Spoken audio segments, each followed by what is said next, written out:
Testing, 1, 2, 3.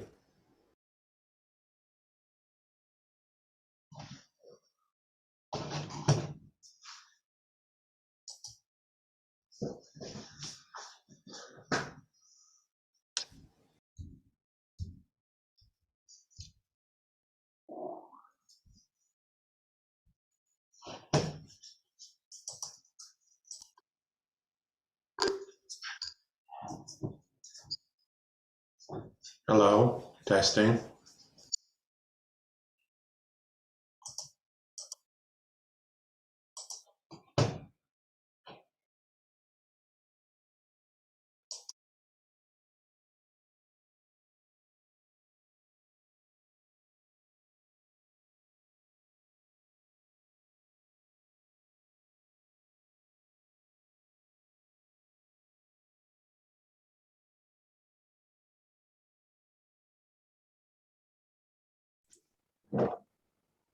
I want to welcome everybody to VPC. Thank you for being here.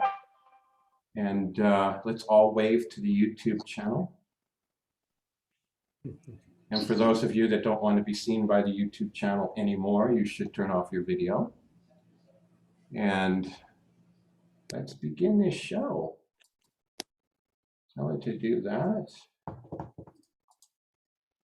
Can you see the share? Yes. Mm-hmm. Yes.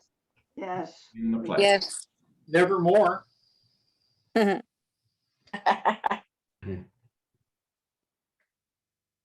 good.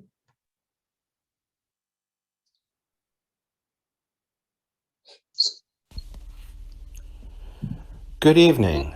You have been watching a compilation of all the photos submitted and viewed in the VPC Valley Photo Club Zoom membership meetings. It is now time to begin this month's meeting. First and foremost, my apologies for the errors made in the publication of the most recent newsletter. I waited until the last minute, hoping there would be more content received from membership to be included in the newsletter. Then I waited too long, and then I rushed to meet my own deadline and sent the newsletter out without a very good proofreading. I wish to thank those of you that pointed out my errors so that I was able to make the proper corrections. It has been a year since I began VPC and the private Facebook group serving VPC members. In the past few months, attendance to our membership Zoom meetings has been quite good.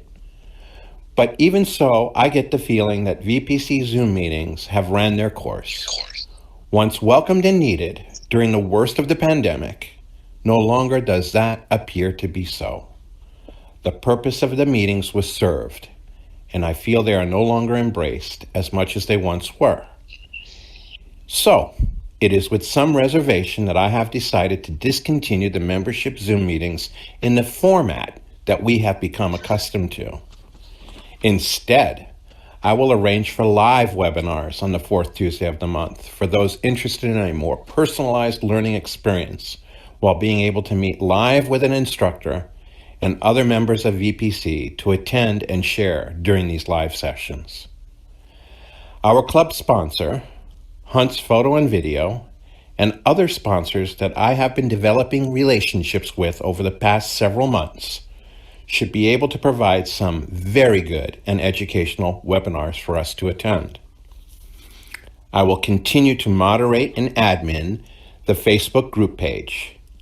I hope it will only get stronger, and for certain it will continue to welcome your photographic posts. I encourage everyone to post a photo, to offer praise and commentary on the photos posted by members of the VPC group. Even better would be to see photos accompanied by the story the maker has to share about the photo. And if technical data such as f-stop, duration, ISO, and even a mention of the post-production tools were used, that would be great. That would be great information for us to know and to learn from. I am sure you know that Instagram and Facebook are not forums for constructive criticism. Just see what happens when you post anything resembling a criticism. Photo groups can be especially unforgiving in this regard. The internet is a place where you may seek validation for your work. But if you want a serious review of your work by knowledgeable people in the photographic arts, trust me, you're not going to get that on social media.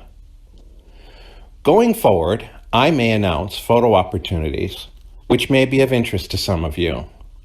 But this should not stop the VPC group members from organizing photo ops on their own, even creating events on the Facebook page for others to attend.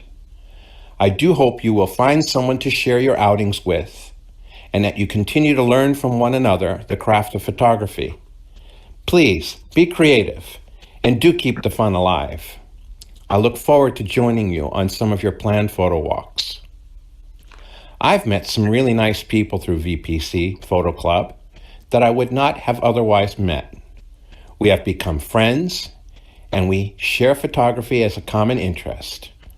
We also have realized other interests that we have in common. I hope to continue to grow these friendships. I hope you will continue to grow your friendships.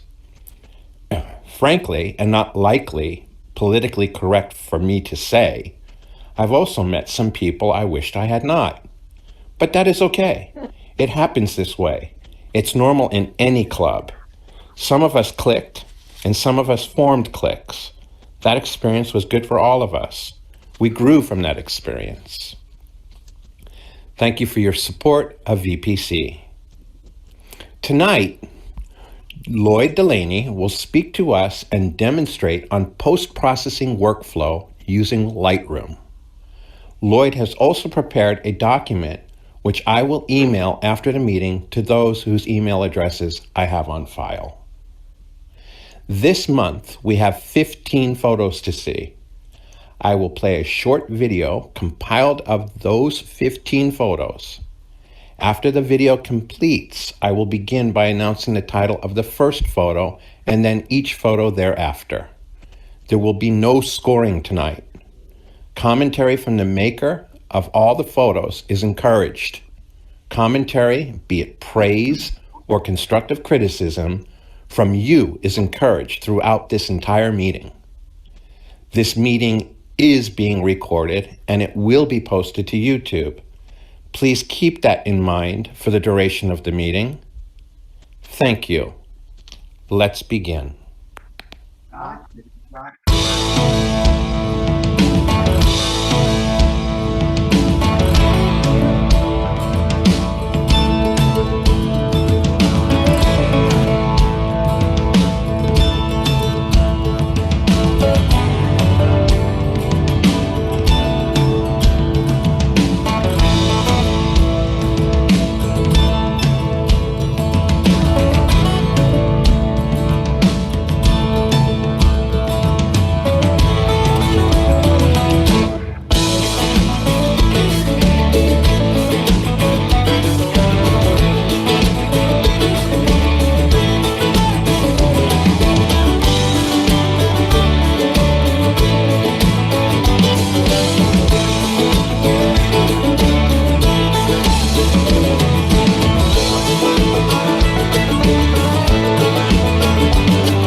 All right, so now you get to hear my real voice, not the pre-recorded voice.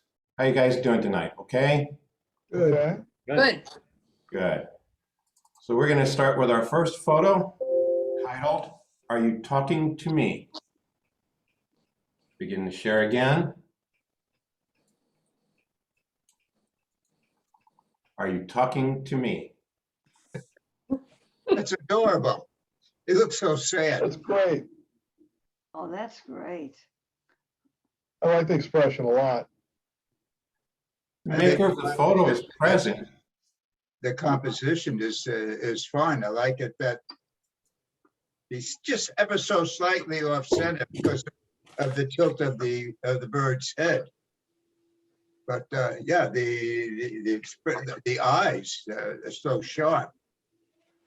I'm wondering how the photographer got up a tree to be level with it. Oh, you know what? It's such a sweet bird. Is that a woodpecker? Yeah. I'm looking at my list. The maker does not appear to be here tonight, which is very unusual. So we won't have commentary from the maker, but he will watch the video. I know that for a fact. And yeah, Great stuff. great stuff. I like the image, but I think the branch on the right-hand side that's very hot, if you were to crop that, consider cropping that out altogether or burn it down, it would draw your eye to the bird rather than that white triangle. I'm gonna risk saying something, Bill. Yeah, The maker of this photograph, I believe, only posts straight out of camera. Wow. I don't believe he has ever performed any post-production work. Wow. hey, What And- is- Hey, I can hear you, and I'm really- Somebody's making noise. That's too bad. They could make a better image. Correct, but you try telling him that. well, even if you shot this in camera and didn't do anything, if you were to stop down, probably 2 stops, you could get rid of that burned out area. Thank you for sharing that, Bill, because see, that's what I want to hear. I'm learning from the statement you just made. I hope On people. the other hand, if you took the time to stop down 2 stops, that bird would probably be gone. No, because if you look at the white on the bird between his eyes, that's hotter than the branch. So if you were to tone it down, you'd have a better bird and better, you see the plumage better and more detail in the bird by stopping down. Yeah, me, I am thankful if I can just get the bird stuck in my camera. Good point, valid point. Comment. I think there's a lot of dead space on the left. I think you should have gone vertical. A vertical crop, interesting. Maybe crop out the branch altogether. Yeah, that's what I would do. It's not following the rule of birds. Rules are meant to be broken. Sure.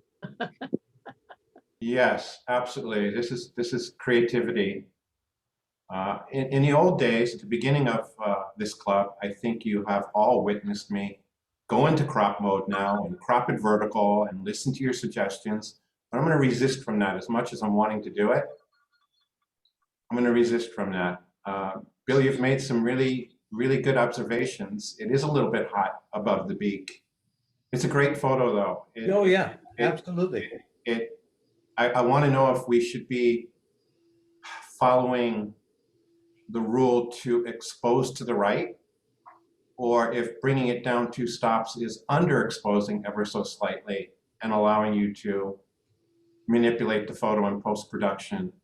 What's the benefit of either or either? Well, If you stopped it down, the black that's there underneath his chin would be totally, it's already, just black. There's nothing there. So if you brought it down, you would lose anything that would be in the black portions of it.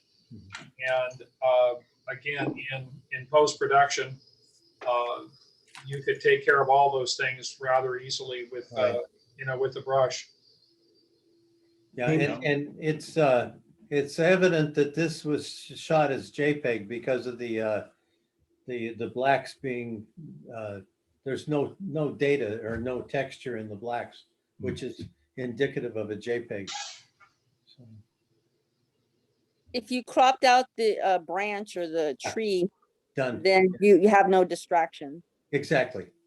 That's the easiest solution. The crop is probably the most powerful tool in the toolbox.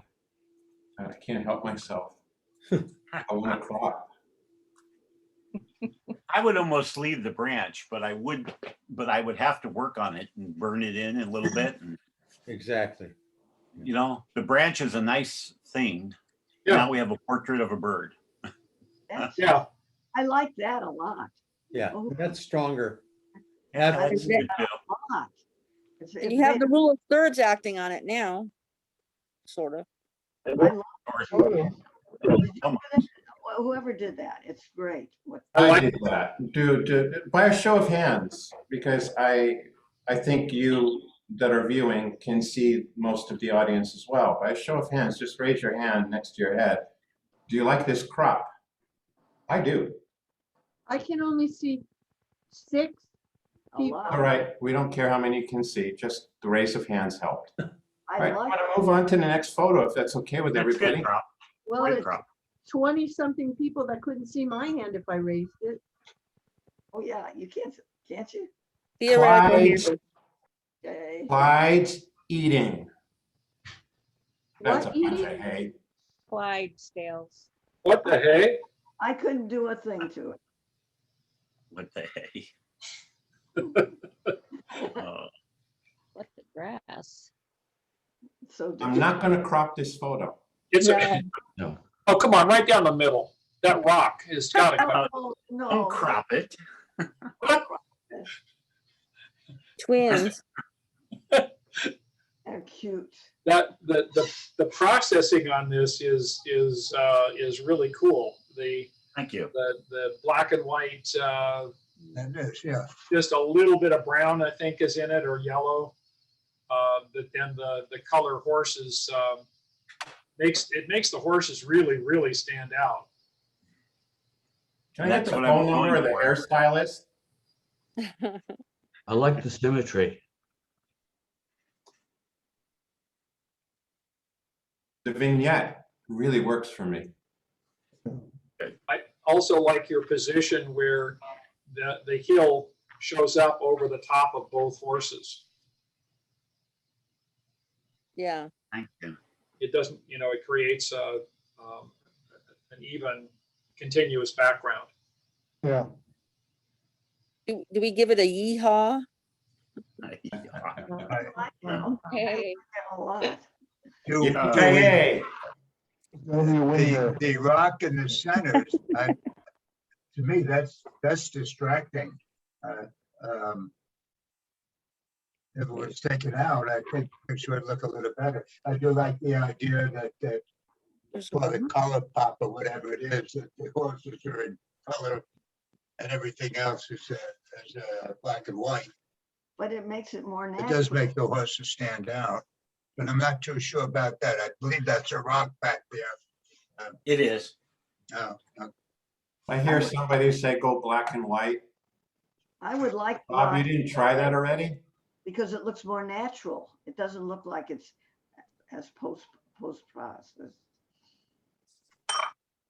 Powerful black and white. oh, that's I like that. yeah, that stands out. Yeah, Very powerful. in black and white. Yeah. But I am not one to change the artists. I like the combination because it kind of makes you think and it makes the horses really stand out. It's like. Don't know. And it's different. Yeah. Bob, how difficult to remove the big boulder? Not at all. Not at all. Okay. Not at all. He's like Hercules. He can just pick it up and move it. With a mouse cursor. I will play with that. I The kind rock of like was the a good boulder idea. there. Never did that. If you look at the necks of the two horses and the boulder, it forms a triangle. I kind of like that. Oh, thank you. It is a triangle. There are I like so it. many. Oh, don't you think? The the boulder? More Hey, natural? Just asking. I would like to say that I never even noticed the boulder until people started talking about it. The Me horses Same. stand, the Same. horses stand out on their own, and it's cool the way it's been done. My opinion. Oh, I agree with you. And that counts. Your opinion does count. Yes, it does. You know what you like. Awesome. And as my son says, I am old as dirt. Focus. Or that rock in the back. Boulder, please. Oh, boulder. You're older as the boulder. If you're smaller, I guess it looks like a boulder. It's a rock. Okay, I'm going to move on to the next photo, Bigger, which is it is called definitely a rock. Even the Walls Have Oh. Eyes. I like Like That's great. And if Love the the maker eye. of this photo is That- present and that- wants to that's give some creative. commentary. Those eyes, red eyes, unbelievable, they stand out. Visine gets the red out. Who's the maker? What has he been drinking? That would be me, Deanna. Guessed it. I knew it was you. Oh, me? No. Deanna, let's hear about your vision here. Haha. No. So my cat is sitting, tonight the theme was supposed to be about shadows. And I was kind of looking through my stuff. I have one picture of a shadow where we took of an eclipse of about 7 people standing right in front of each other, and it looked really cool. But I like this one. This was my cat was just sitting there against the wall, and the shadow was cast against the wall. And then I had to take it, and then I made my cat evil, like their alternate personality that they have. And it needed to have those red eyes, so I borrowed them from somewhere. And Deanna. Yes. My apology. This came in with a number 1. And number 2 was the special topic. I should have known this was shadow. I apologize, but that's okay. Oh, Right? You We got said to see you only sooner than one. all the other shadows. Oh, They will well, be in thought your there's shadow. only one photo per meeting right now, Yes, you right? said only one photo.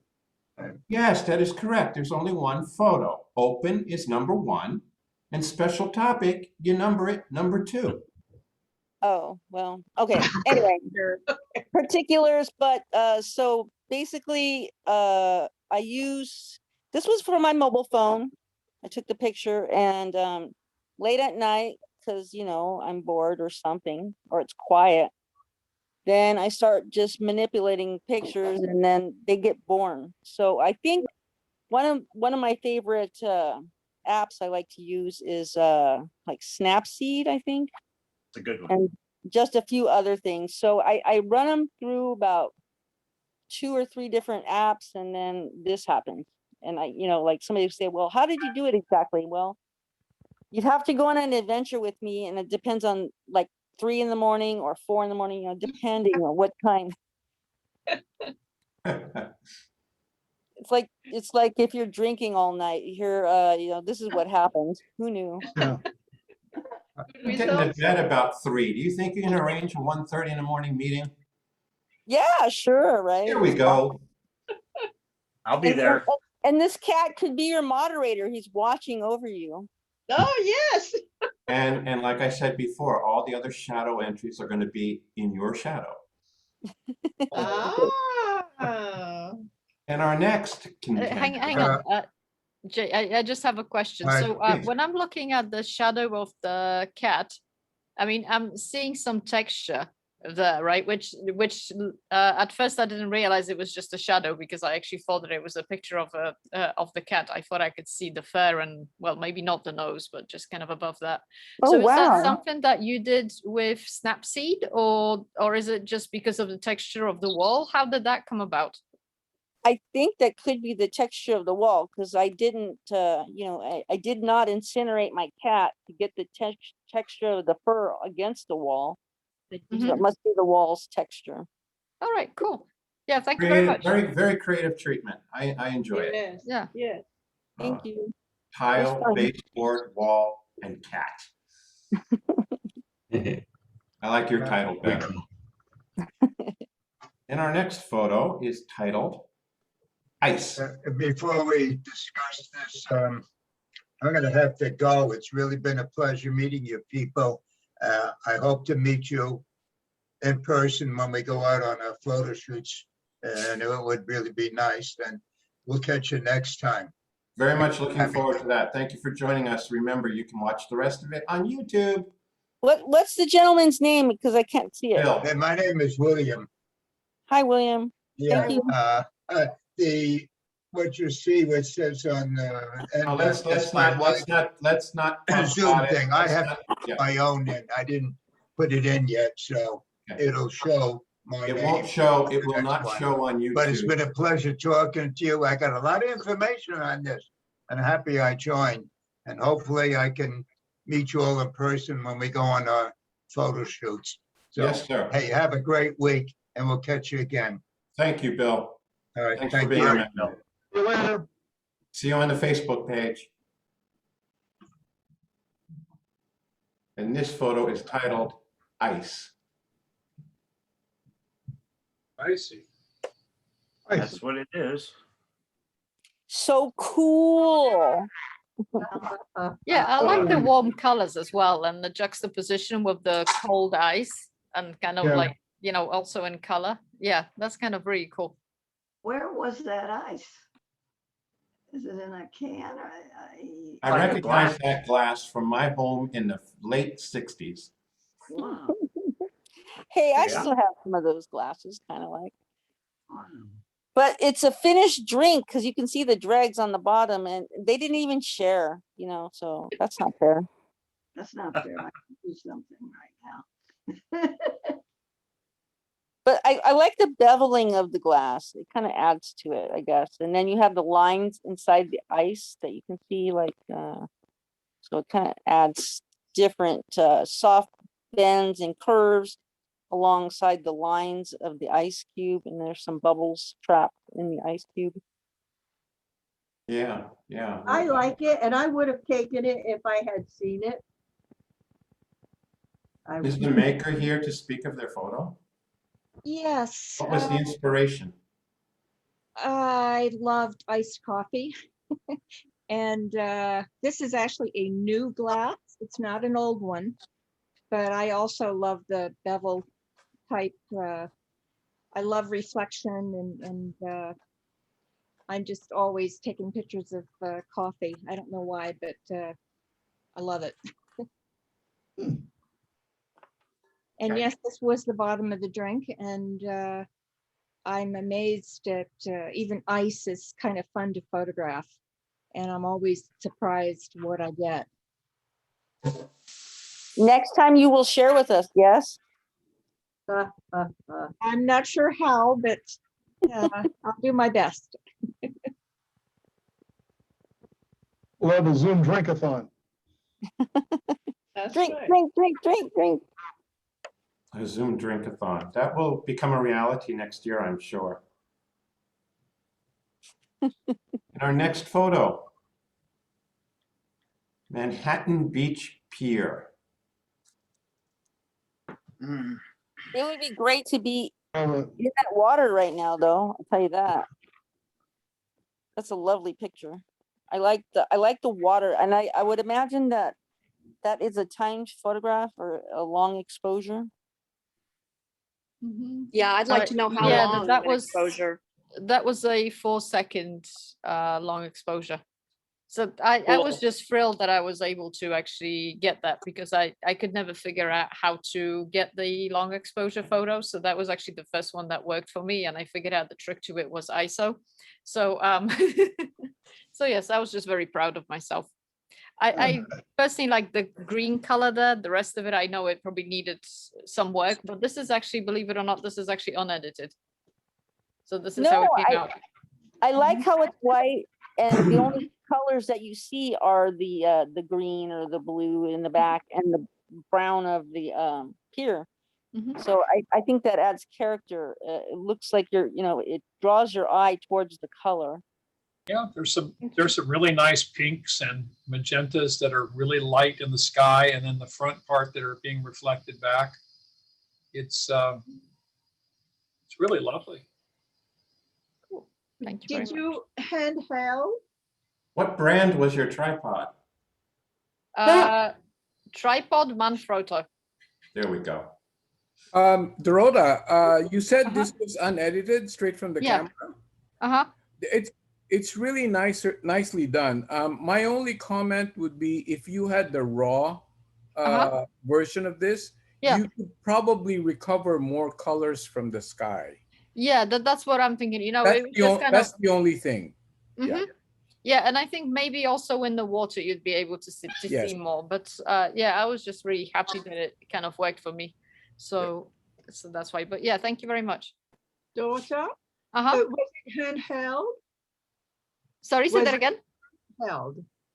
Was it handheld? No, it was on a tripod and it was a 4-second exposure. I just checked in terms of how many seconds, so that's fine now. How'd you get rid of all the people? You know what? I think it was the weather. They just went bothered, I guess. The people might have spoiled the picture. That's true, yeah. You've inspired me to try long exposure. I have not done that yet, but I've seen a number of photos in this presentation, Zoom meetings here with long exposure. So I'm inspired to give it a try and see how I can wreck it up. Yeah, because I was kind of inspired by a lot of like long exposure photos. When you look at the water and it's completely kind of like flat, even when it's the ocean. So I was that's what I was looking for. I didn't quite get that, but I got something that was kind of like very nice and delicate and stuff. So I figured it, but that's cool. Yeah. I was happy with it anyway. Nicely done. Thank you. I like the slight angle too that you have, the perspective where you're over on just the one side just a bit, and yet it's still centered. Yeah. Nice job. The exposure makes it look like it's so misty and it's mysterious, like, ooh, what's in that water? Yeah. Pretty green. Maybe your cat. That's right. And he's looking at you. Our next photo is called Mushroom. Mushroom. Lovely colors. I enjoyed this. Maybe on the label. You will like it. Very detailed. I love this one. This is cool. This reminds me of, with Alice in Wonderland. Reminds me of a fun guy. Oh, God. You need a smoking caterpillar sitting on top. Just Photoshop like that.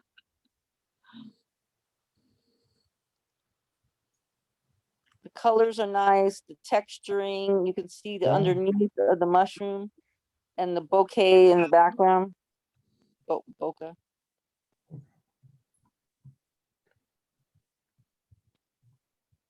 This is where focus stacking comes in really handy.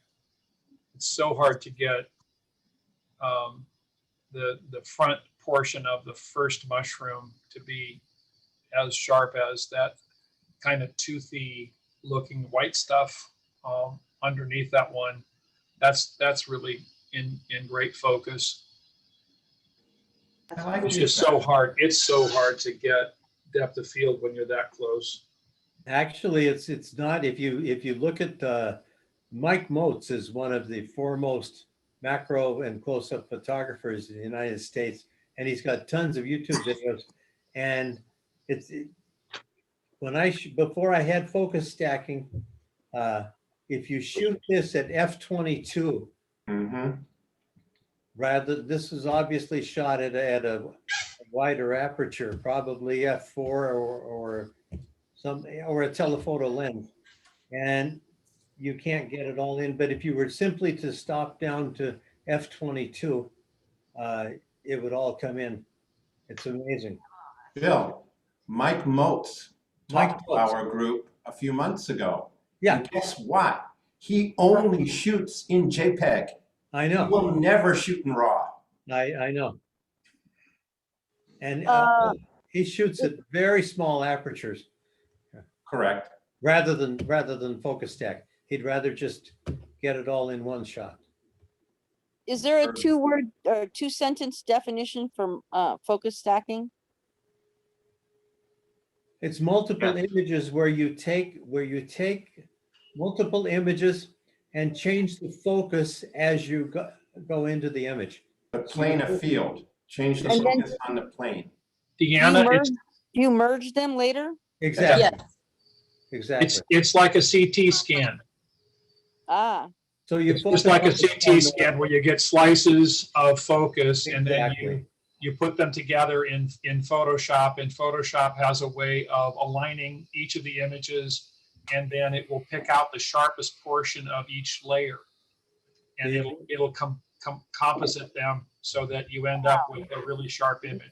Now, if you have an Olympus camera, I don't know what other brands, but Olympus has in situ or in body focus stacking, and you can stack as many images as you want, and it will take, for example, 15 images, and it will save all 15 of them, and the 16th, the camera will make the composite image, and you're done. In a that matter sounds of- like an interesting project to do. Have you guys all done that kind of thing before? Often? I have, yeah. I do it all the time. Hmm. It's Well, called, it's called in focus stacking. Focus stacking, Once. Stacking. focus stacking. maybe that'll be a topic of a future PPC meeting. Yeah. But you know, Or Or If you maybe a look at this- dedicated outing where we can all if try you it look at this together. picture, Yeah. this photograph has a lot more interest because the background, the rest of the mushrooms are blurred. Well, That- thank you. You know, I Thank you, really, Bob. I You could see get, this sharp. If this were all sharp, it'd look like a product shot but in a you could catalog. leave, I think it Bob? looks better this way. Thank you, Bob. Bob, you could leave the back soft, but it would be nicer, in my opinion, the mushroom in the foreground, the very first one. Sure. If that were sharp and the two engulfing it, encompassing it, if that was sharp and then background soft, I agree with you. Yeah, I'm just not everything sharp because I've tried this on flowers and I keep coming back to the ones that I haven't focus stacked. Yeah. The ones that are natural depth of field gives it a blur. Oh, yeah, That's No. why when I do my focus stacking, I don't take the one out of the camera. I put them into Photoshop and then I'll see what I get and I will gradually remove different ones from it so that it isn't all sharp in the background. exactly. So Yeah, I you can can certainly do adjust the stack essentially to get exactly what I want. Mhm. So Lloyd, do you do photo merge like you're gonna do in HDR? Do I do what now? Like a photo merge in Photoshop, like you're gonna do in HDR? Yeah, it's kind of like that. Yeah, you take the focus stack and you take it over to Photoshop. I use Lightroom, so I take it into Photoshop as layers, and then in Photoshop, the stack, and I usually shoot like 8. Then you go to edit, auto align, and it will align them because when you bring the focus in, Right. the object slightly shifts as you're doing it. So it aligns them and then it's auto compose or something. I don't know. It's the next one down on the list of editing, but that will combine the images with the sharpest portion from each one. And when I do the focus stacking, the way I do it, Bob, is I don't use a real tight aperture. I use my lens pretty open, maybe a 5.6, Sure. 2.8, and that way the bokeh in the background is always good because I'm not getting that much depth of field from each shot. Yeah, and you want to keep the background the same, the bokeh. Yeah. Oh yeah. Yeah, of course. Yeah. It really it's beautiful stuff. Yeah. All right. That sounds like a webinar, Jay. It does, doesn't it? Yes. And our next photo, tea house. Oh, I like that. Pretty. And yes, I've taken notes that focus stacking should be a webinar. You got it. That was taken in Kyoto, Japan, and we just happened upon this tea house. We were on our own, and we stopped in and had a wonderful tea. Nice. Nice adventure. Green or black? Green, had to be green. Boba tea. Green. Yeah. Never sat through a tea ceremony because it was too long. Very nice. Love the reflections. Yeah, those reflections. I love that tree. And it was completely unedited. Wow. You just added the tea house, right, Vicky? No, we were really parched. We were exploring around. Very nice. Thank you. Thank you very much, people. Got it. Next time you have to take us with you too. Oh, sure. Pay your own airfare. Now Linda will send the coffee. Our next photo is from the group of shadows. Special topic. This is by Bill Robbins. Shadow, man walking. Really nice. I like that. Really cool. I like the angle. Yes. Really on topic. It's good for the topic. It nails it. I love the lifted foot. Yep. Yeah, exactly. I was going to say the same thing. Space of light there. Yes, it's like the foot's off the ground and the shadows are on the ground. That's really cool. We got that. Was this Bill? Oh, Bill. Hi, Bill. We shot this in Pasadena. Yay! Yes, we did. We did. Does it bother anybody that I chopped the guy off up above? No, it He's in actually witness adds. protection, I presume. This was in Old Town. Yes. More mysterious. That's what it was for me, but I didn't know if it would be that way for everybody. So I was interested in that. It's not that important. Chopping the head off adds to it. It makes it more mysterious. And you could Right. put this on a movie poster for Psycho 7. Ah, yes. Besides, the shadow has the head That's already. Yeah. Said I've that. got other, You could I've got act. other exposures with the head, but this is the one I like the most. This is the one that said something to me. I've got to ask, you were there. There are 3 squares for the width of this sidewalk. And to me, the center squares look as though they're convex. Is They that do. the shadow Oh, playing yeah. a trick on my eyes? I'll be drunk. I believe from looking at the other photos, I believe that is correct. It's for drainage probably. Okay, Well, okay. I thought it was a heavy shadow. Oh, I like that one of the, Then shot it like Bill? 5 o'clock. Bill, yeah. I like that one of the feet is up, not touching the floor. Yeah. It gives a nice sense of action or Thank you. threatening maybe because it's a cycle, right? And it also breaks up the shadow. It's not connected to the person at that point. Yes, yes. There's a little separation. Yeah. If you might even consider cropping it a little further and get rid of the arms and hands where you just see the darkness. If you put Lower your body. Oh, the legs, just the legs, the waist down. the waist and the legs, it's stronger. You want to do that, Jay? Give it a try. Yeah. Yeah.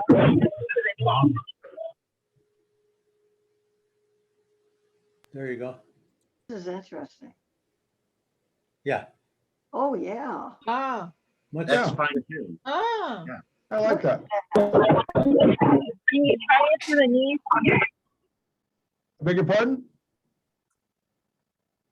Now the question is, which one is better? No, No, need the hips. Oh, the pants work. I like it better with the hips. I do. Gotta be hip, you know. Yeah. That's better. That's better. But yeah, I think removing the arms and everything, yeah, that is so mysterious like that. You know, Yeah. it's Well, got your a creepy feeling. Because your eyes go to a bright part of the image, the hands are bright against Right, we see them. is black. So your eyes immediately go to the top of the frame. It might be really fun to do that with to make this a high contrast black and white image. Yeah. Mm, Can you do the black and white? Yeah, I was gonna think about Yeah, that. go for it, There Jay. you go. Ooh, yeah. There you go. No, I Yeah, like just- it better. I like it better in color. Yeah, that's I not enough like it in contrast. black and white. But yeah, Needs to be higher. Yeah. Oh, negative, huh? Oh. That's cool. In I our got next that dream just photo, the other night. the next photo on the same special topic is brought to us by Ellen Zuckerman, entitled Shadows, Aerial Hoop. Oh, Nice. Awesome. Yeah. Were you close to that? Nice. Awesome. Awesome. Were you close to that gal when you took that picture? I was relatively close. So this was a studio where they do aerial arts, and last month I showed a silhouette, and I was explaining how the lighting was very difficult and it was very, very challenging. Well, when I heard that they were specifically testing out lighting in this studio, I may or may not have invited myself and just shown up. I had to be there. So they did a lot of different pieces of apparatus and different lighting. And I didn't realize they were actually doing this until I looked up and I saw the amazing shadow on the wall. And it was pretty amazing when I looked up and saw it. What I love about this is that her shadow makes her look so much more curvy than she actually is. I just really, really love the effect and had a lot of fun with it. But it looks like a different position. Look at her arm. I think it's just the lighting. I think it's just the angle of the lighting. She was the only one on a piece of apparatus at that time. Yeah. I love the way that it is more shapely than and that you have both there, because it's kind of like this is how she sees herself. Right. You know, if you think about it like that, and you know, the unfortunate kind of things that we idealize in people. So maybe that's a bad thing, but on the other hand, you know, people see themselves in different ways, and it's nice to think of a person seeing themselves even, you know, even nicer. Yeah, I love the effect of like I said, she looked a lot more curvy. I just thought that was really fun. Excellent. Lovely I like- red hair too. I like the color, and Yeah. then in the back is black and white essentially. Oh, right. I hadn't really even thought about that. Yeah. So you can see her red hair and her blue suit and the white ring. Right. And all of that is gone in the shadow image. Right. Right. Yeah. Good observation. And maybe that shadow is really giving a high five, but wait, check that out. The shadow has the hand going up, but Yes. it looks like the actual person, his hand is on the ring. So what's going on there, huh? That's the angle. And look at the foot. It looks like the foot pointing is on the ring, but on the person it is off the ring. So it's Yeah, I think it's just the angle. I think it's Yes. just Yeah, the way light's light, coming the out angle. from underneath her. It's the Yeah. angle of the light. See the bend. It's really her alternate ego. yes. Perhaps. There's the light, so you don't see the bend. Giving the photo so much character. Where's that cat? Yes, he's watching. The eyes that look like the hair. Meow.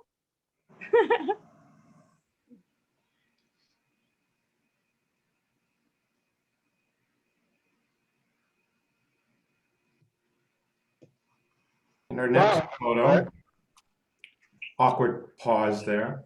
Yeah. In our next photo, in the same category is brought to us by Helene Cummins. Shadows, Paul and Helene.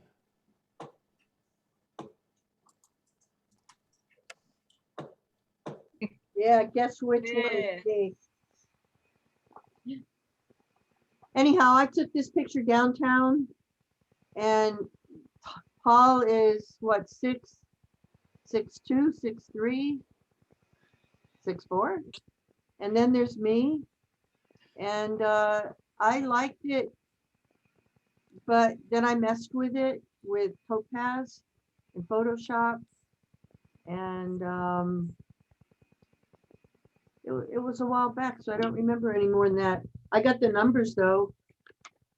F63 1,000th of a second, ISO 200, and that's it. Cool.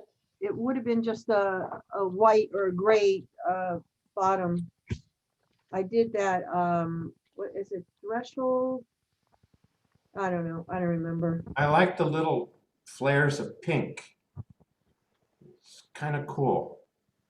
Against the green. It's Yeah, you know what?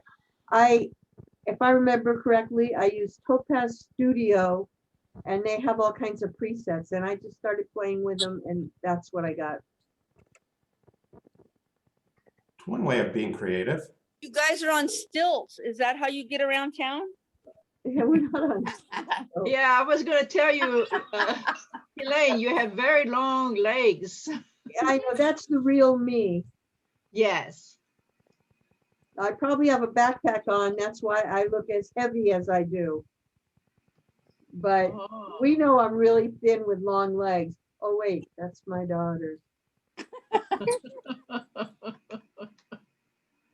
So Paul's head goes above the next flight of stairs. Did you add that in? No, actually, it went down and then up. His head isn't that flat. The shadow, it went off the step and you're seeing the top part on the next step. Oh, okay. Just like our legs are going down steps. That's another step right there, correct? Yeah. So if he wasn't as tall as he is, his head would look taller on the shadow. But what can you do? It's also like a movie Men in Black, you know, they're like the dynamic duo here. What is their next adventure? Okay, that's more like the original, but there wouldn't have been that much texture. Whatever I did, I took something with a bunch of texture in it. It was just flat. Everything was just flat. Yep. Nice. Fun photo. Very nice, yes. Our next photo is brought to us in the same category by Jason Yee, DT LA Nights. Jason, should I say downtown LA Nights? I just did. Okay. Yeah, everybody knows that, right? Nice. So Shadow. obviously this is a street photo. And so the story behind this is in the gallery that I used to work at, we had a street photography exhibit and we'd let somebody choose the topic. Normally you don't, it's just open-ended. And the person chose the topic of cars, which is really challenging because normally when you're shooting street photography, you want to shoot away from the street because cars normally ruin the photo.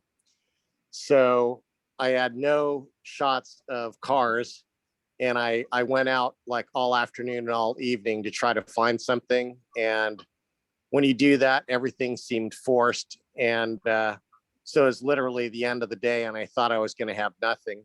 And I came across this shot on Spring Street where the only light was the headlights from the car that you see at the bottom of the frame. Yeah. And it was just basically lining from the hem lines down. and it a lot of post processing. You know, the girl closest to the headlights was completely blown out, so I had to recover and then play around with some of it. But anyways, one thing I found out is when you send in images to be printed, they tend to come back darker than the photo that you sent in. So when these were printed for the exhibit, the woman on the left was almost her hair, the way it's lit up, that was all dark when I had it printed. So so unfortunately, the print that I have isn't the way that I want it. Sometimes when you send it out to a printer, if you brighten them up by a quarter or a half stop, you'll end up with a better print. But what I've done before I got my own printer was to send essentially test strips out to whoever was going to do the printing, where I would show several different exposures on the same image, have them print it and bring it back to me, and then I'd know which one I liked the best. And so it's like they'll send you a test proof. Well, what I would do is I would send them an 8x10 that had 4 different exposures of the same image on it. And then that's like a test strip, right? And then they would print it, and then I would look at it and I could decide exactly which exposure I liked the best, and then I would send that to them and have them make that print. Like I got another webinar. I got another webinar suggestion. Printing. There we go. How big is the proof, the test proof strip they send you? They don't send it to you automatically, Jason. What I would do is to send them an 8x10 image that I had set in 4 parts on that same one. I would have the exposure a quarter stop down, a quarter stop or right on the money, a quarter stop up, and a quarter stop higher. So you'll have 4 images on one 8x10 sheet. He's not getting that. That's, I don't think. 4 of the same image at different It's like a contact sheet. And you're making his own proof. He's making his own. He's making his own contact sheet. Yeah, I see. Good idea.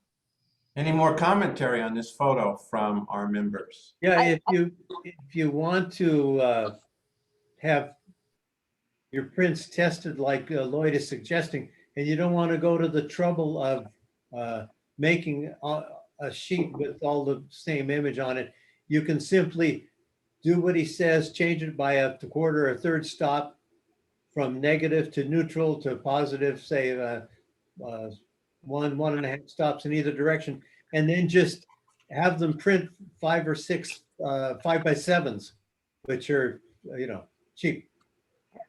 That'll do the same job, yeah. Yeah. I see.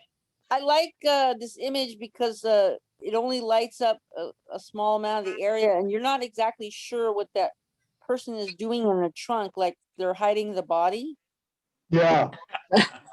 My mind always goes to these dark places, I guess. I'm sorry. That's funny. Who said that? Who said that? Deanna.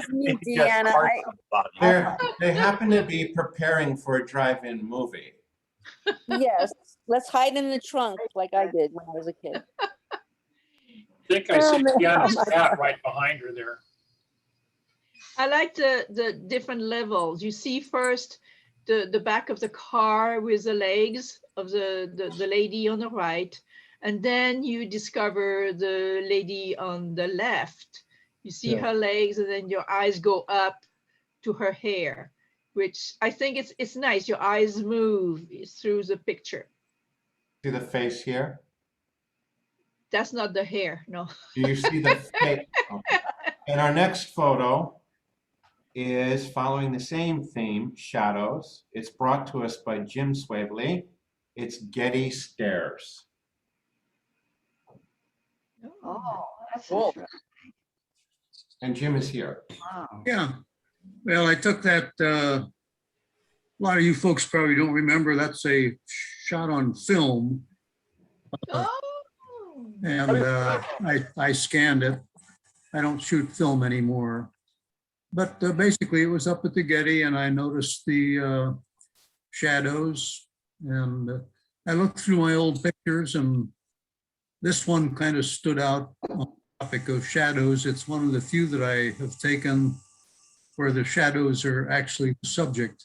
The stairs there are just kind of there to let you know how the shadows were made. Yeah. That's kind of the story. I enjoy that. Thank you. Nice shot. I like it a lot. I Right. take Yeah. pictures like that myself, and I would have found one, but I didn't get into it. There So- are a lot of different layers of shadow going on here, lights and darks, and there's like, you know, the boxes and the before the stairs, and then you have the stairs and the lines and the cube. And you have the either way, right? Black and white or color. Black and and white look good. Yeah. It just it keeps going, the shadow and the squares and the lines. It's a fabulous picture. And then all the texture on the right-hand side there is captured in Mhm. such good detail. And the thirds, Yeah. perfect. Nothing wrong with Care less film. about the photos. And I like how like the stairs are, that's what you actually have is stairs, and then the shadows are so dramatic. Deanna, I prefer the elevator. Oh, how about the escalator? That also kind of is okay. But Jay, how would an elevator make a shadow? I'm sorry, again? How would an elevator make a shadow outside? I get What's it. the punchline for that? There isn't. It's just I don't prefer stairs. I like the elevator. Okay. Sorry, that's Oh my gosh. Nice Oh my shot. God. you walked Thank right you, into Jim. that, Bob. Thank you, Jim. And our next photo is brought to us by someone who is not here tonight. I happen to know he's at the Hollywood Bowl. Leonid Checkman, Enlarged Shadow. Great. What's at the It is bowl? enlarged. How Wow. did unlock? This is a little puppy wants to be a big puppy. Alter Ego. Yeah. Alter Doggo. Great. It looks like his alter ego is a Tasmanian devil. Yeah, Exactly. That's why like shadow Right. photography is really kind of fun. You know, the one image looks regular, and then there's this alternate ego. It's so much bigger and different. And like, look at how the light bends around the shadow. How does that work? Was this a fisheye lens? Do you think? No, I think this is heavy duty Photoshop. It's an enlarged shadow. Has to be. It's a composite. Is it? I'm He's certain. famous for that. Famous. Okay. Who's famous? Who's the gentleman? Leo. Oh, is he here tonight? No, he's at the bowl. Oh, and they didn't take us. Right. Seeing. I'm getting no coffee, and I'm not going to the Super Bowl or the Rose Bowl. None of this. What's going on? Yeah, what about the tea? I didn't get any green tea either. That would have been nice. A hot cup of tea. That's fun. So he's photoshopped this, I guess. Okay, yeah, because the bending of that light just goes around the whole face. That's kind of wild.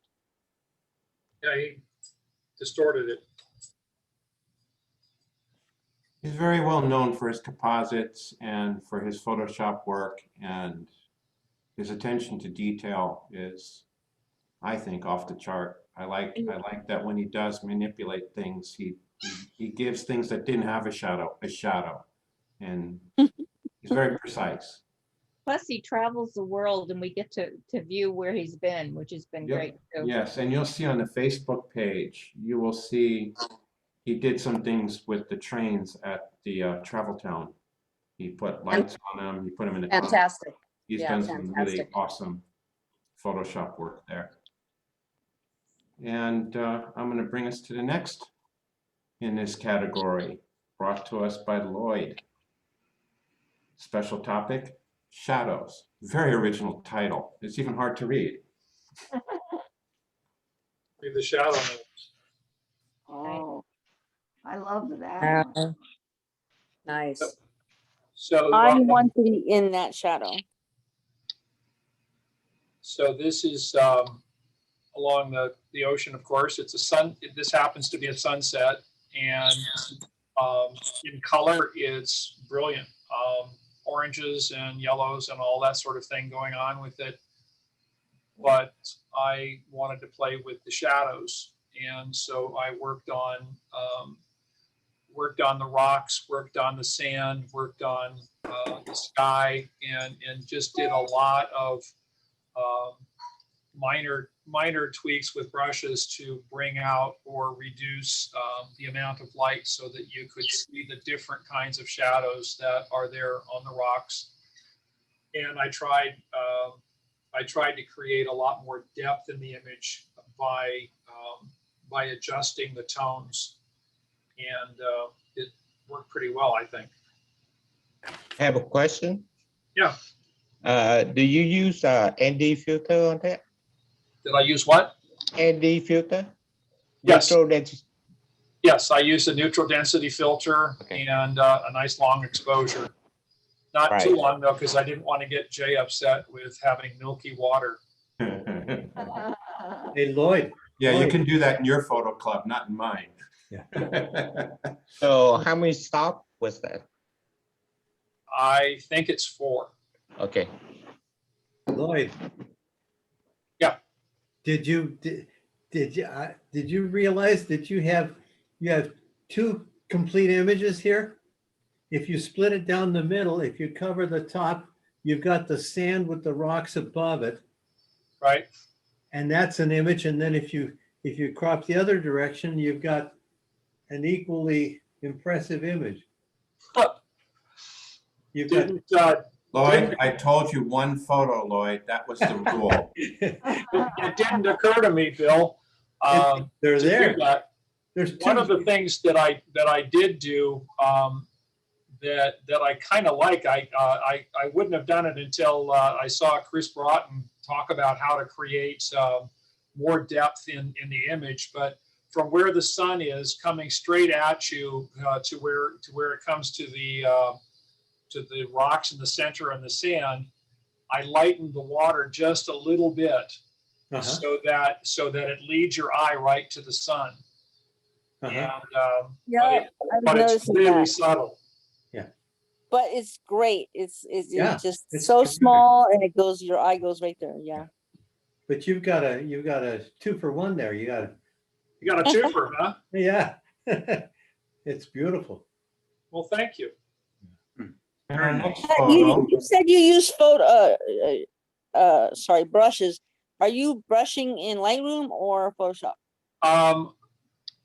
This I did all in Lightroom. Great. Okay, because I like Lightroom myself, so I Yeah. feel more confident now. Yeah. Yeah, because you can brush, you can do all these things, and it doesn't affect the original image at all. I mean, the original image is in color, and it stands on its own. And then, like, what I like to do is to do this kind of work and then put the image away and look at it like a week later, and not right away. Just look at it a week later. And in fact, this was one that I shot a couple of years ago. And when Jay said about shadows, I was trying to think, well, what do I have that's shadows that's interesting? And I was flipping through a bunch of images that I had, and I saw this one, and I thought, okay, it isn't like what some of the other people are probably going to do, but it certainly has a lot of shadows and a lot of different shades to it. You could frame this and put it in a gallery. So how about that? Thank you. I'd find a better title for it, Lloyd. What's the title? I can't read it. Our next photo in the shadow category is brought to us by Nora Flynn. It's titled, "These Boots Are Made for Walking." Oh my goodness, that's Nancy Sinatra's song. Those were white boots. Hey, I have pictures like that, and I know who it is. Deanna Boots. Oh, wait a minute. I didn't even know. Deanna Boots. Whittier Walk. the Whittier Yeah. Walk right outside of the Nixon building. Exactly. Well, And yeah, you had me stand like that. What motivated you to do that? Was it just because well, of the shadow? I did those shadows and that kind of pavement. I noticed those in France, and I did take some photos there. But and then when I saw you saw your shadow, it clicked. I said, "Oh, I have to take Deanna on that pavement," and you performed very well. And what was interesting is I don't believe Nora knew that the assignment was going to be shadow at that time. No, I did not know. No, Correct. no, I don't did even not think know. I knew. No. Oh, okay. Yes. Very yes. resourceful. She Hey. inspired me. Hey, could you invert that vertically? Do what Oh, now? Flip it vertically? yeah. Could you? If the program allows It it, I would will be do that. like Spider-Man, Spider-Woman. Like I'm standing on top of my boots or something. Yeah, no, if you can, that'd be kind of fun. But I do like the brick texture. You're right. I like how I never even noticed that. Oh no. Horizontal, right or left? Can you just Is that what you want? 90%? Vertically, Oh, vertically, yeah. One more, there you go. Oh, that's like a monster. Yeah. Well, Spider-Woman is yeah. You did not know that, huh? see, it's again that alter ego. Who knew? Yeah. Yes. Your cat got us Yeah, into you it. kept it very quiet. You could put those same red eyes on top of that shadow. Yes. I could do matching, yeah. I like the other way better. That is like alien or something. Wow. Looks like she has an axe in one hand. Yes. Looks like See, you guys are coming towards the dark side. Who I knew? like it with just the boots. It's a Yeah, shadow. I like clipping, like we did for Bill's. I liked where I clipped the boots at the ankle. yeah. But I think you should do it a little bit higher so you can see their boots. Well, Oh, maybe, yeah. Because then you're gonna tell it is boots. You need to lighten the boots a little bit. Oh, here we go. Wow. That's like a Spider-Woman. Wow. Who knew? I was wondering, I'm like, okay, I'm gonna just go stand here. I guess that's okay. But you did exactly what I was hoping you would do. Give me a good picture. and that is the end of our 15 photos to be displayed. I think we'll take a little chat time now and prepare ourselves for Lloyd Delany and his Lightroom workflow. I don't know what got into me just now. I hope it's good. Oh, I hope so too. Yeah, I've heard this guy talk before. yeah. I've been up. That's a little different. And all those people that yelled at me, the scoring is not mathematical. We shouldn't score like this. Well, too bad they weren't here tonight. This was fun. I enjoyed it. Did you? Yeah, I gave it an 8. Jay, it gets an 8. Thank you. Thank you. It'll make the newsletter. Yeah. What newsletter? That's true. Yeah, I don't think I'll be doing a newsletter much more, but I will be making announcements on the Facebook group page, and I do hope that when I post a plaque for special topic being, let's say, the color red, that you'll bring your photos to the Facebook page so that we can all enjoy them and then create an album out of them and perpetuate what we were doing here and use the Zoom room. Hey, Jay. Mingle. Jay, I have a comment. What about us people who don't use Facebook? Well, I didn't use Facebook for 16 years, 8 months. Well, I got you beat. And it became necessary. What I would recommend you do is go online with an alias if you wish. You don't have to be by real name, and just join this one page because I cannot afford to host a website. And this is For those of you who who want to have to be able to continue this kind of experience within f-stops, we have a users group that actually two users group. One is photographic basics, where people bring whatever they want to bring and share share with each other what they are doing. They can ask questions about the image and that sort of thing. It's very similar to what we just did. And we also have another user group that is about post-production. And for those that want to learn more about Lightroom and Photoshop and like that, those things are available with f-stops. But Lloyd, these are the cheap seats here. My club was free. Yeah, I understand. They're going to require a membership to f-stops to get those benefits that I get to have because I'm a member. Right. And so, if you can find a way to put $40 out there a year, then you could be a member of the group and enjoy those things. And there's more that's available. But if you want this kind of experience, those are available. They happen every month, twice a month. There's that opportunity. And please, let's not lose sight of it that I am going to have a Zoom meeting once a month. I'm just not going to be accepting photos for that Zoom meeting, but I will be offering instructional, live, hopefully better than YouTube because it's interactive, and I will only allow instructors that want the interaction with their audience and who will allow me to record. So Ellen is privileged to know that I have 300 or 350 different webinars that I can choose from.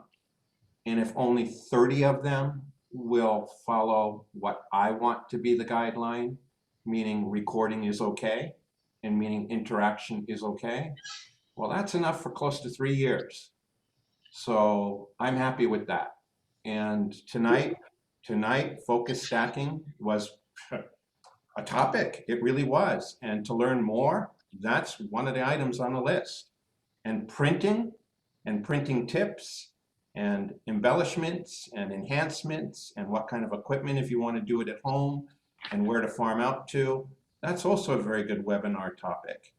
And I'll build a little committee on the side with those members that are interested in being a member of that committee, and we'll just schedule different instructional webinars that are interactive and can later be referred to by going to the YouTube channel, and not so much what we've been doing with VPC in the past, as I spoke of earlier. We'll just change the format up a little bit. But to maintain some of the format that I was happy with were those 10-minute learning sessions. And I asked Lloyd, and Lloyd accepted, to give us a talk tonight on Lightroom workflow, his Lightroom workflow. I just want to say before he comes to the board here and shares his screen, is that this workflow, I've read the PDF file that I will email to everyone if they request it. Actually, I'll just email it to the whole list. And it can apply to Photoshop as well, with few exceptions. It can apply to a lot of different methods of editing your photos and organizing your photos. And Lloyd will explain that in more detail. Lloyd, I'm going to give you, what is it called? Co-host rights? Is that what it's called? I think that's what it's called. Basically, I just need to share the screen. No, I'm just going to make you a co-host. You do what you want. I haven't the patience to figure out. I want to just say something. Thank you for all your hard work. I really appreciate it. Thank you, Vicki. Yes. Yes. Huzzah! Thank you. I appreciate hearing that. And you know, I'm still going to be active in Facebook. I got one of the most organized pages, and I don't ask very much of anything for that page. I just want to see one post in a month that just tells me that you've got a pulse, you're active, you care about the club. I want Valley Photo Club to exist in that way. So thank you in advance for doing that. Very soon. Okay. So, Here's Lloyd. yeah. What's So what I'm going to do is to take you through what I do in Lightroom. It's just not just it's my workflow, and I use Lightroom as the device for maintaining my catalog of images, my inputting images onto my hard drive, and I do probably 90% of any post-processing I use Lightroom for. I also print out of Lightroom, so it's the front end for me, and occasionally I will go into Photoshop. I also use Topaz occasionally for reducing my noise and for sharpening my images. I play around with all kinds of stuff. So this is my library screen within Lightroom,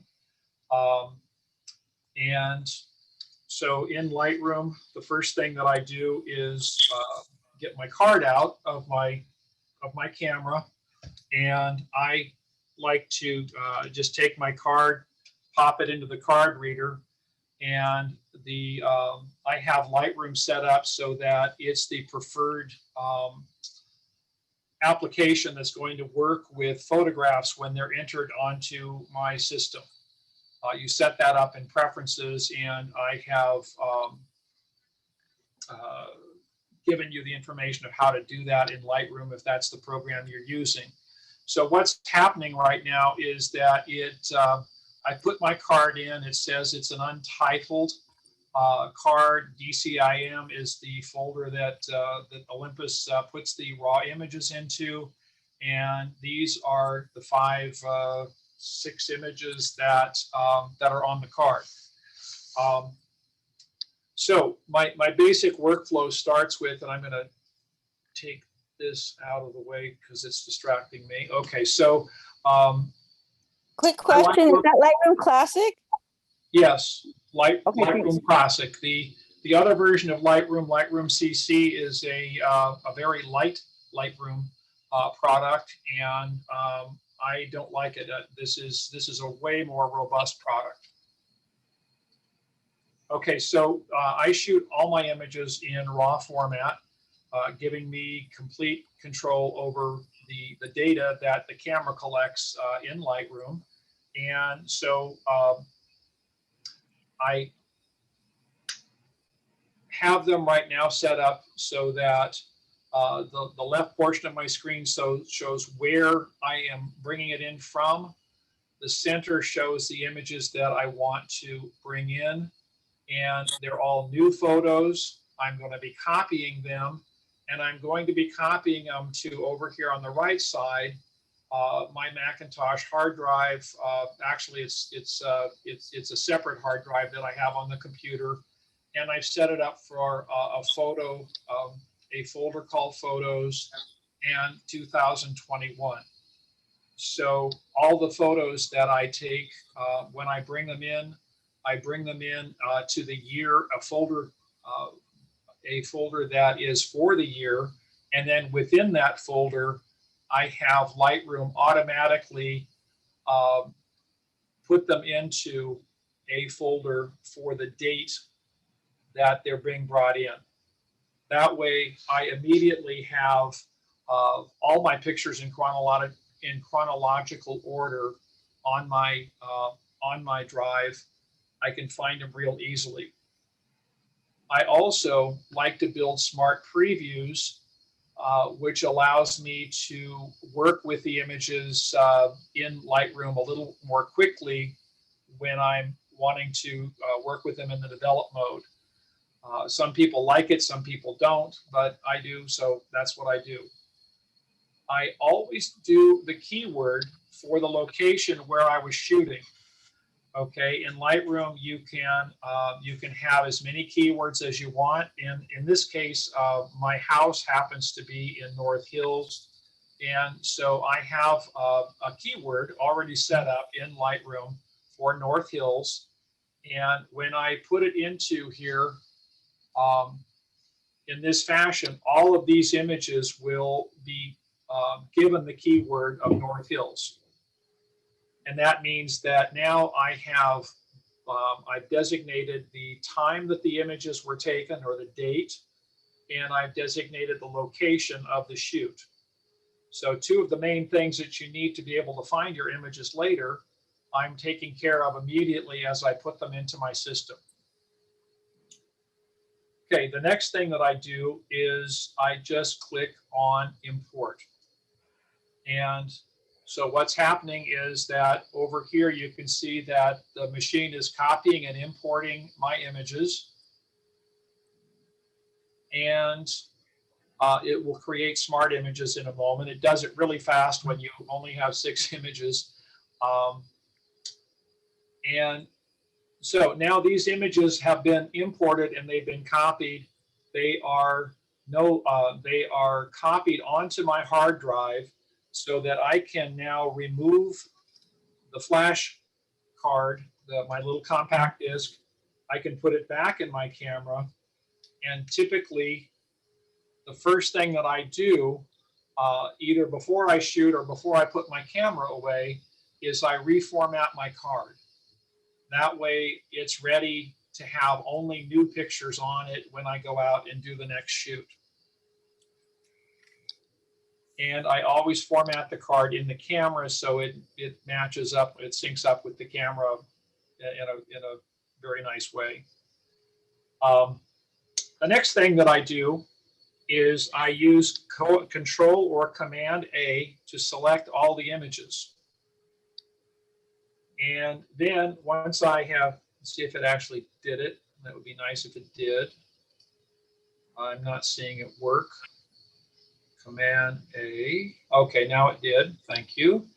And then I select all the images and I immediately go to set the flag to reject it. Okay. And I've learned over the years that I tend to take a lot of pictures and most of them are crap. And I don't want them on my hard drive. I don't want them to be, I don't want to have to see them again if they're not really good. So I set them up all as rejected, and then I go through them one by one. So one by one, what I do is I'll start over here with the first one, and the first image is not in focus. So, you know, I might like it as a texture to use as a layer behind something else, but no. So I'm not going to, oh, hang on, I forgot one step, one simple little step, and that is Control or Command D to deselect the images. Okay, because at some other point I may want to do something with just one or more of the images, but I don't want to have them all selected. So that first image, I'm just going to take my right arrow key and go to the next image. It's rejected, and later on it'll be gone. Okay, this is a brilliant shot of the carpet and the wall and the plug with no shadow and no cat. So it's okay. I don't think I'm going to use it for anything, but in this case, I'm going to say, well, it's technically okay. So I'm going to save it. I'm going to take that little black flag and I'm going to click on it. And so now it's not a rejected image. Next one, I couldn't seem to get the camera onto the image correctly, so I'm going to reject it. Another one, reject. Lovely shot of the chair, but no. And so I'm going to leave it alone. I don't have to do anything with it. I just go to the right, and I am on this last picture, which I kind of like. It's the picture of the top of my little case or little workstation here, and it shows my daughter in a particularly joyful mood, and it shows my son over on the other side, and my wife and I kind of cloudy and they're out of focus, and it's got our family name, so it's kind of a decent picture. So I'm going to go ahead and instead of just not rejecting it, I'm going to give it a flag. Okay. And I'm going to show you how that works for me in just a moment. Now, I'm done. I'm going to get rid of the images that I don't like. All the rejected images are going away. I go to Photo, delete rejected photos, and I want to delete them from the disk. I don't want them anymore. I have a second opportunity to not permanently delete them. I'm going to delete them. Okay, so now instead of 6 images, I've got 2. Question? Yes. How did you reject them? How did you set it up to be rejected initially? Okay, so what I did initially was I selected all, Command A. So I got all my images selected. Come on, Command A, actually work for me. Okay, I'm going to just do that. Then I right-clicked on the images and I went to Set Flag to reject it. And so that's how I set it so that all the images, like when I shot 800 images with Jay when we were out doing the Warner Center, and I set them all to reject, and I ended up keeping 400 on the first pass, and then it narrowed down from there. So you're saying that when you select for rejected, so they will all be rejected except for the ones you flag? Yep. Oh, Or that's there's two things I use. Actually 3. So I will remove the reject flag, the little X that's there, for the pictures that are technically sound and are ones that are possibly useful. Okay. If it is something I definitely want to work on, I will flag it with a white flag.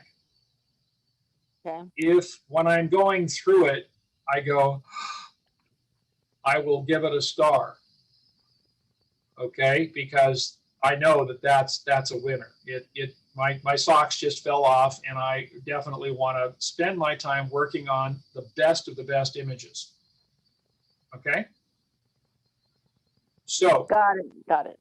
Okay, so now in the library section here, because I told it that I was at North Hills, so I'm going to go down here, and you can see I've got a lot of keywords because I have a lot of images, and so I have a keyword called places.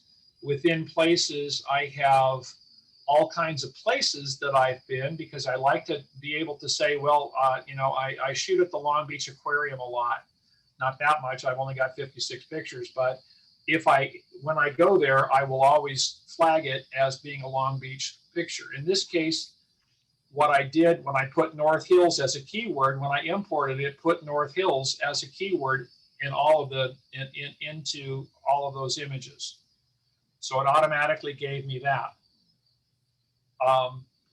Now, I want to filter this. I only want to work on the images that I'm most excited about. So I'm going to take this little filter down here, and I'm going to filter for the flagged image. Okay, so now I just have 1 to work with. Okay, all the other images are there. They're like seconds. It could be that I've got some that are just about right or whatever, but this is the best one that I saw. And so only, and if I may interject, only the rejected photos have been deleted and deleted permanently. Right. Photos he gave a flag and the photos he gave a star to can now be custom filtered. Right, and the ones that I have no flag. So they aren't flagged for rejected, and they're not flagged because I love them. Those are my seconds. Those are the ones that I'm keeping, but I'm not going to focus on my attention on them right now. Okay, so one more question real quick. Yeah. When you deleted the rejected photos from the disk, that's deleting them from your hard drive, correct? Yes. Is there a way to delete them from the memory card before bringing them over to the hard drive so that you don't waste time? Like if you have 500 photos, instead of transferring all of them to your hard drive, if you're going to if you're going to delete 300, it'd be easier to delete them from the memory card before bringing them over to the hard drive. Is that possible? It can, Not recommended. it can be done, but I like this technique. It's really fast for me to put them everything on the compact disc. I put them on, and then I get them off the compact disc by putting them back in the camera and formatting the disc. And the disc will last longer that way too. Deleting with a camera from the card has been proven by the company called SanDisk to shorten the length of that card's useful life.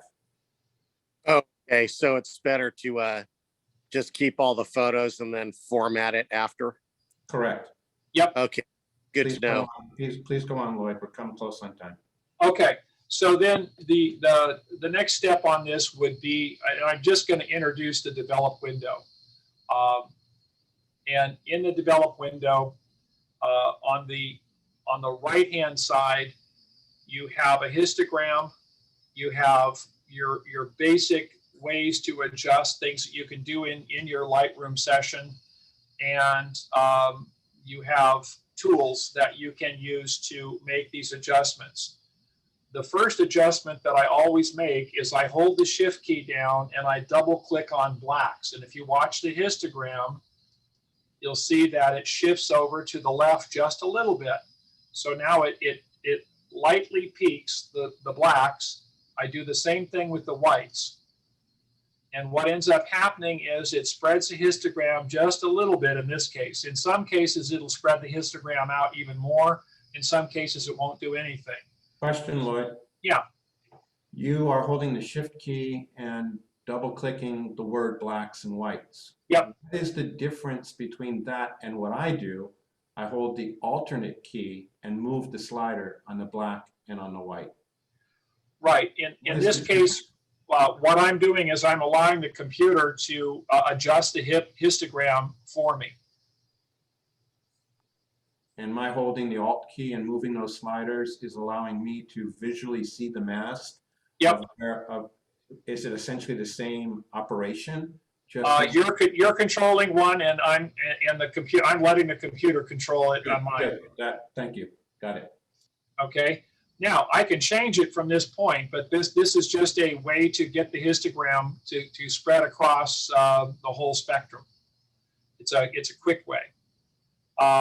Then what I typically will do is take a look at, do I need to do anything with my shadows or highlights?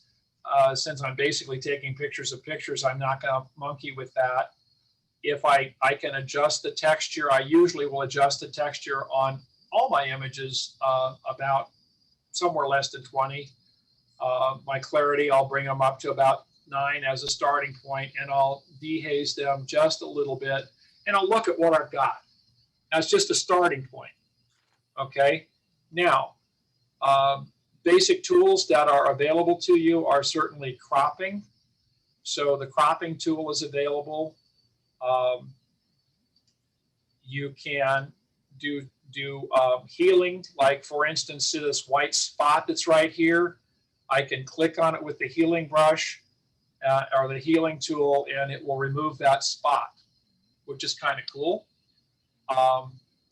It has a red eye fixer. It has a gradient that you can apply, either a up and down gradient, right to left gradient, or it has a radial gradient, which you can use to enhance your subject. So a quick way, most people don't use it, but if you go like so, and I'm just going down the picture of my daughter here, and I can take this and I can make it a little more to her shape, and I can tilt it a little bit, and I can make it just a tiny bit bigger, and then I can adjust how I want her to be. So in this case, I can adjust the rest of the image, make it brighter. I can make the rest of the image darker to do that. But what I really like to do is to invert this filter, and then I like to highlight the person or my subject just a little bit. Now this is definitely not a lovely thing, but it's just to show you how you can highlight the main subject of your picture. That's not the way I would normally do it, but that's just to show you how it can be done.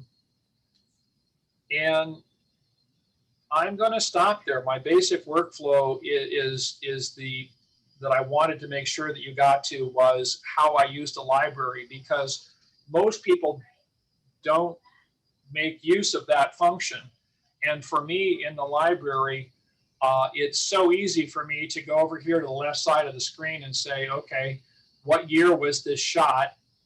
And then to be able to go in and say, well, what month was that? And if I don't remember exactly, I can slide down here and I can look at it. It's going to show me the first picture in there. And I go, oh, that's when I went to Central Coast. Okay, so that's where it is.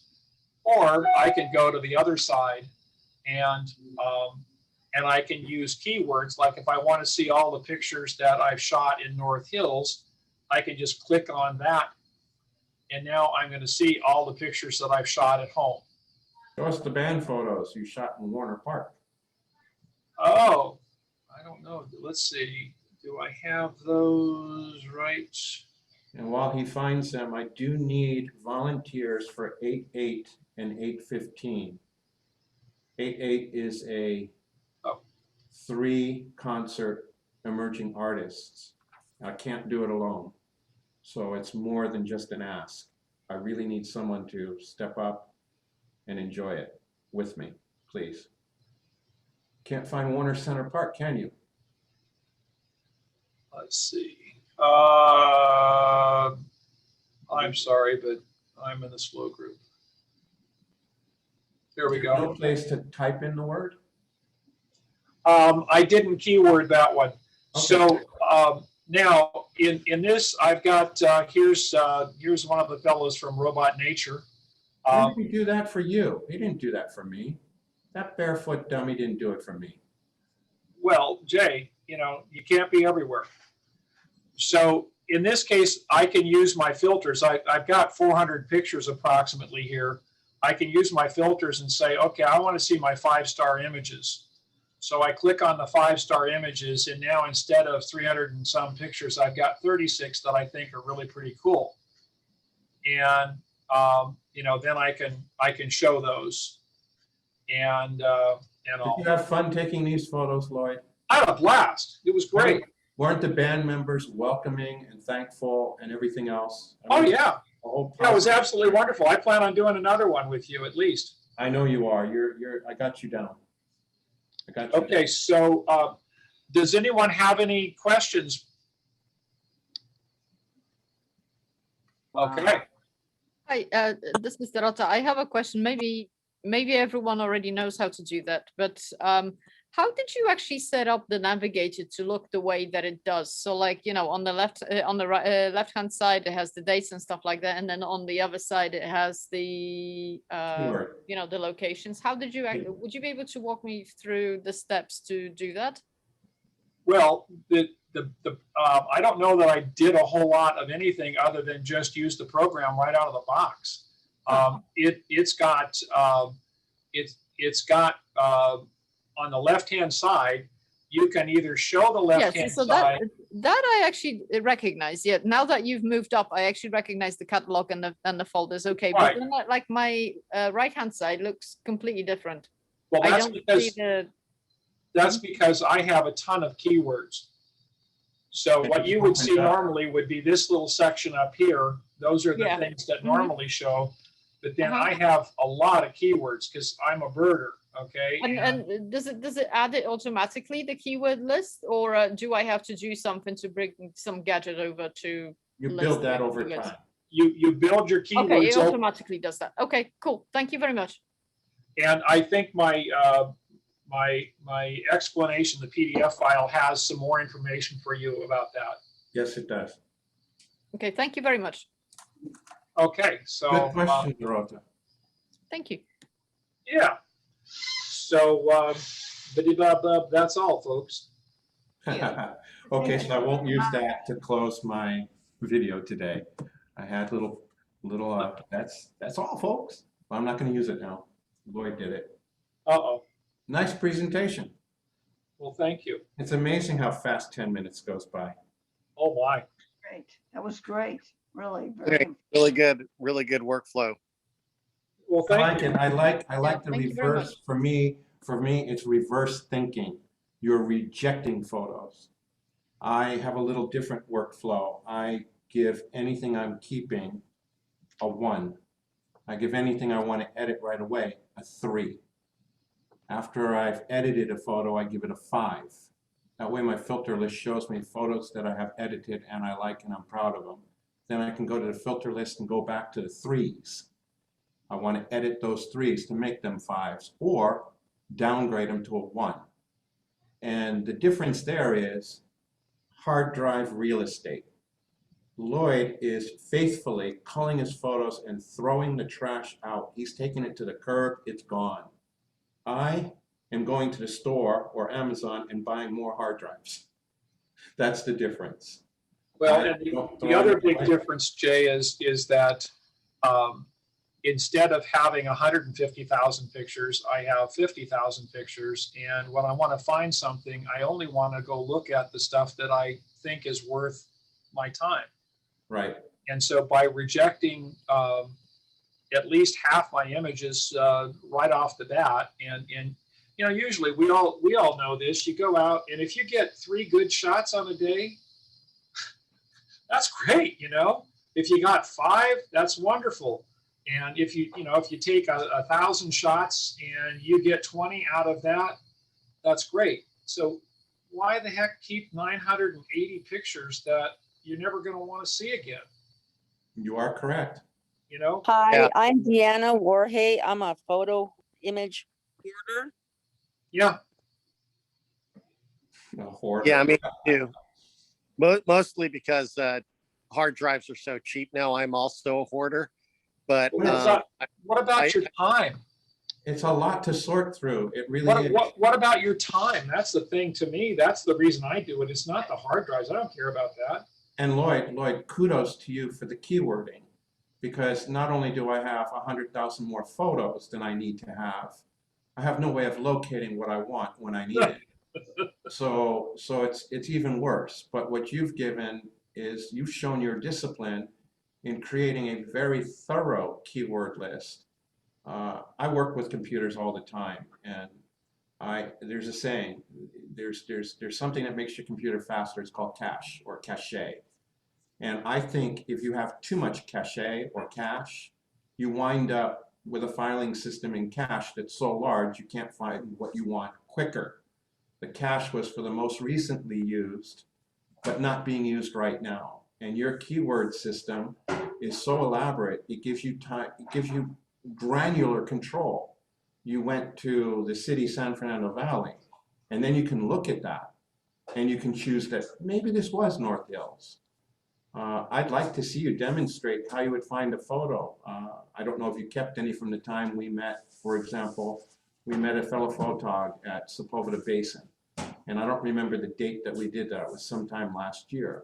Could you zero in on Sepulveda Basin rather quickly, and then maybe find a photo that you recall taking that day? Let's call it a pelican, and then bam, there's the photos of the guy that we met that day, and you're there. Can you do that granularly? Can you do that quickly? Yeah. Okay. Because time doesn't permit, I'm not going to ask you to show too much of it, but let's go there. Okay. So what I do is I use both methods. So when I first got in, download all the image in my system, I would go through like Lloyd and just delete, junk, and then I go back and grading them, 1 star, 2 star, or 4 star, like Jay does. So I have the best, Yeah,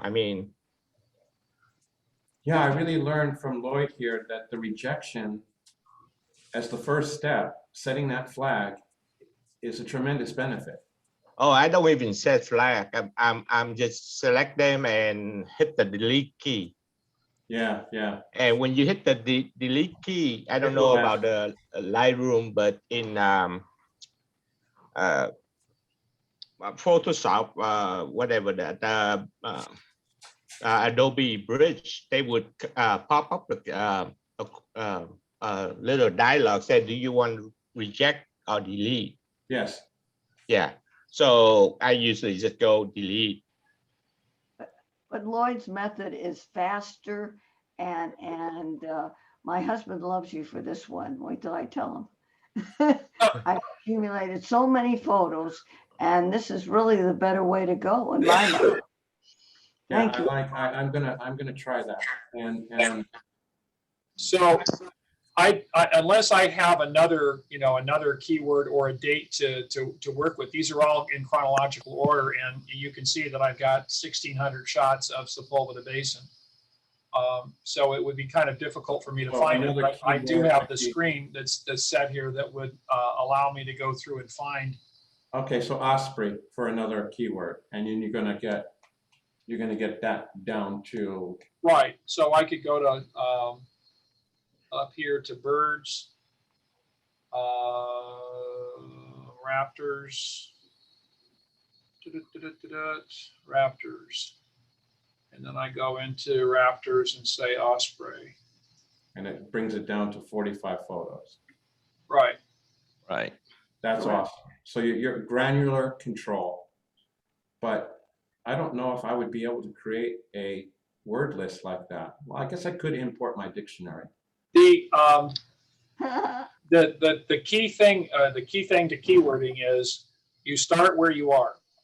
You start today, you start now, and when you enter your images in, you keyword for the place. You set up your folder so you're going by date, and then you keyword by place as you load in all your images. And then when you've culled out what you don't want, you can then keyword the pictures by person, by animal, by whatever. And again, that's why you get rid of the caca and you keep the good stuff, because then you can keyword it and you'll be able to find it so much faster. You don't want to have to sort through everything you've ever done. I get it. I get it. How long does that take you to do the upfront, all of that, the culling and the keywording? Because I'm imagining, I have all mine categorized in the folders, the dates, the events and stuff like that. And I used to do keywords a long time ago with a different program, but doesn't that take a lot of time up front too? If you start at now and you keyword the things, you'll build your library. And when you have to go back and find something, you go back and you find it, and then you keyword that at that time. Otherwise, you forget the past. You don't, the past is past. You start doing it, and you end up building your keywords the way you want it to be, and it doesn't take you all that much time. Lloyd, excellent advice. 1 second. Lloyd, excellent advice. Great presentation. Excellent questions. Can we all wave goodbye to the YouTube audience, and then we can stay on and talk? Bye-bye. YouTube audience. Bye, YouTube.